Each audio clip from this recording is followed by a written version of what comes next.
Download this code from codegive.com, link in the description below.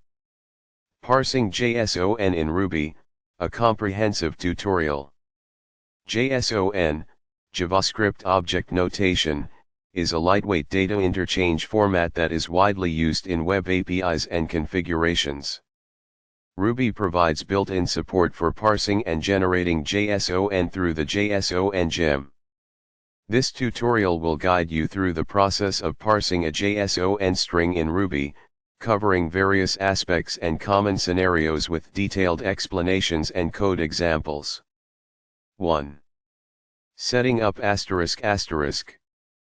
JSON gem is a standard library in Ruby, so you likely don't need to install it separately.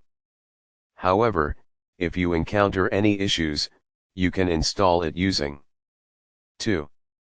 Basic JSON parsing with JSON.parse ****. The JSON.parse method is the core function for parsing a JSON string. It takes a JSON string as input and returns a Ruby object representing the parsed data.